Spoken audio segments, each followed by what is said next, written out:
नमस्कार, good afternoon. क्या हमारी 4 जून 2024 की वोटों की गिनती कानून के मुताबिक निष्पक्ष तरीके से होगी या नहीं? आज हमारे साथ एक खास मेहमान, शिवसेना उद्धव बाला साहेब ठाकरे के वरिष्ठ नेता सुभाष देसाई सर, जो विधान परिषद के सदस्य भी हैं। नमस्कार सुभाष देसाई सर। नमस्कार सर, 4 जून की क्या तैयारियां? इस बार पहले के चुनाव के तुलने में बहुत चर्चा हुई है। चुनाव आयोग की निष्पक्षता के बारे में, फॉर्म 17C के बारे में। तो शिवसेना उद्धव बाला साहेब ठाकरे की महाराष्ट्र में क्या क्या तैयारियां हैं, प्लीज हमारे दर्शकों को बताइए। ये जो चुनाव रहे लोकसभा के, वो पहले चुनाव के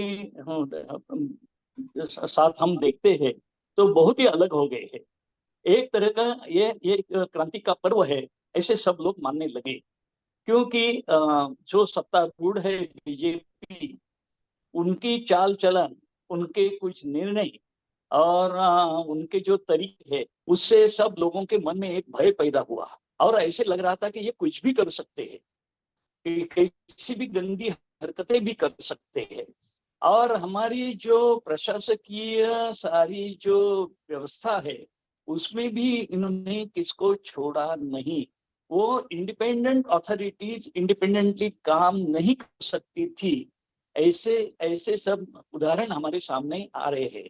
इससे देश भी चौंक उठा था, इसलिए सब लोग सावधान है। चुनाव में तो ये संघर्ष हुआ है, इसमें सारे विपक्ष के लोग बड़ी सावधानता से काम कर रहे थे और हमारे सारे कार्यकर्ता सैनिक बिल्कुल डट के वहां से हटे नहीं और उन्होंने इस संघर्षमय चुनाव में अहम भूमिका निभाई है। और मैं मानता हूं कि जनता ने भी अच्छी तरह से अपना जो मत है वो व्यक्त किया है। और अभी चुनाव के नतीजे आने का इंतजार है, देखेंगे। और हमको तो ऐसे लग रहा है कि इस वक्त पिछले 2 महीने में विपक्ष के नेताओं ने, खास करके महाराष्ट्र में हम देखते हैं कि महाविकास आघाड़ी और उद्धव साहब ने जनता से जो संपर्क किया, जो एक जागृति की और जो प्रचार किया, उससे बहुत ही लोग ऐसे सोचने लगे कि नहीं, ये सारी बातें हैं, उनको सुनना चाहिए, इस पे अमल करना चाहिए। और धीरे धीरे धीरे धीरे लोग स्वयं बोलने लगे। हमने देखा कि हमारी सभाओं में लोग बोलते थे, हम बोलने के पहले वो लोग ही सामने से प्रतिक्रिया देते थे और बोलने लगे। ये जो जागृति है, मैं मानता हूँ ये बड़ी अहम है। महाराष्ट्र के चुनाव वाकई इस बार बड़े अनोखे रहे, बड़े उत्सुक रहे और हमने देखा कि हमारे महाराष्ट्र के नेताओं ने, विपक्ष के नेताओं ने बहुत ही एक अहम भूमिका निभाई।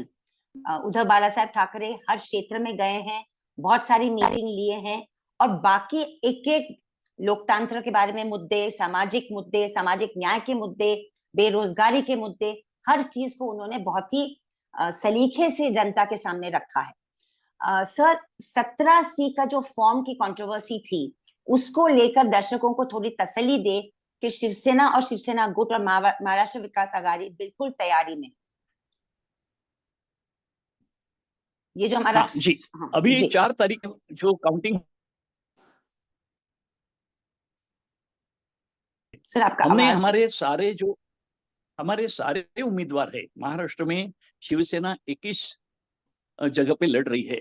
सारे उम्मीदवारों को इसके लिए सतर्क जानकारी दी है, गाइडलाइंस दी है। और ये करने के लिए आपने भी जो कुछ हमें सूचनाएं की है, उसको भी ध्यान में रखा है। श्री कपिल सिब्बल जी, उनका जो मार्गदर्शन है उसको भी हमने ध्यान में लिया है। और हम शिवसेना उद्धव बाला साहब ठाकरे पार्टी के साथ में बुजुर्ग और बड़ा अनुभव तजुर्बा रखने वाले नेता है। अभी मैं तो लगभग 45 सालों से चुनाव करीब से देख रहा हूँ, लड़ भी रहा हूँ, जीता भी हूँ। तो पूरी तरह से जानकारी रखने वाले हमारे अनुभव संपन्न नेता है। इन्होंने मिल करके हमारे जो काउंटिंग एजेंट्स है उनके लिए प्रशिक्षण के शिविर रखे हैं। We are conducting training camps आज भी चल रहे, कल थे, और कल के दिन भी एक और दौर इसमें होने वाला है। और ये काउंटिंग एजेंट्स को बड़ा सतर्क रहने को कहा गया है।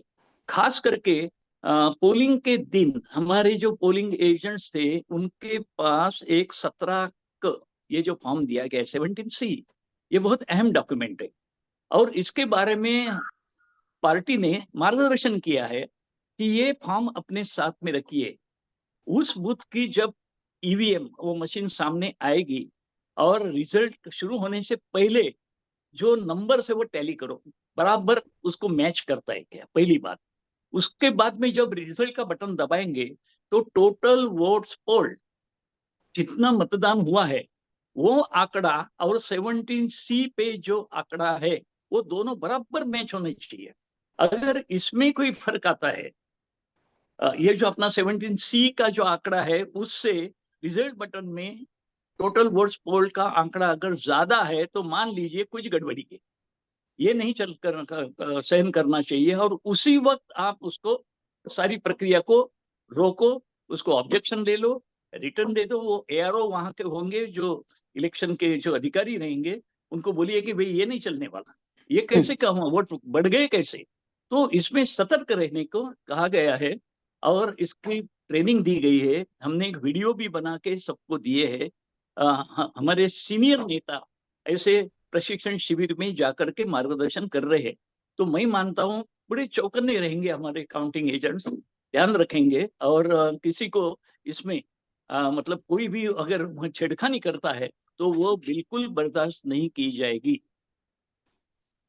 तो ये तो बहुत ही मतलब तसल्ली देने वाली बात है, क्योंकि महाराष्ट्र की जनता बहुत ही 4 जून के लिए बहुत उत्सुक रूप से एक बदलाव के लिए देख रही है, और हमें पूरी अपेक्षा है कि ये बदलाव आएगा। सर, कल शाम में एग्जिट पोल आए।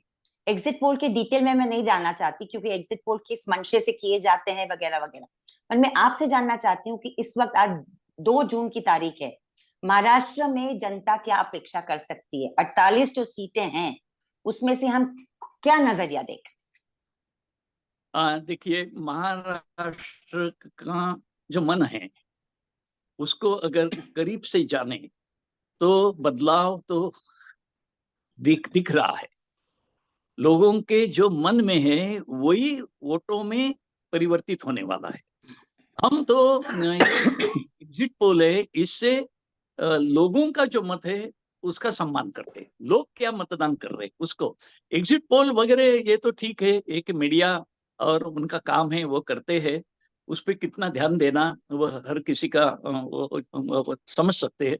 लेकिन मैं मानता हूं कि जिस तरह से महाराष्ट्र की जनता ने जिस तरह की राजनीति राज्य में हुई है और महाराष्ट्र को छोटा दिखाने की कोशिश हो गई है, महाराष्ट्र को बदनाम किया गया है, महाराष्ट्र की जो एक छवि पूरे देश में है वो छवि को कलंकित करने का काम किया गया है, सत्ता का दुरुपयोग किया गया है। इससे महाराष्ट्र की पूरी जनता नाराज है।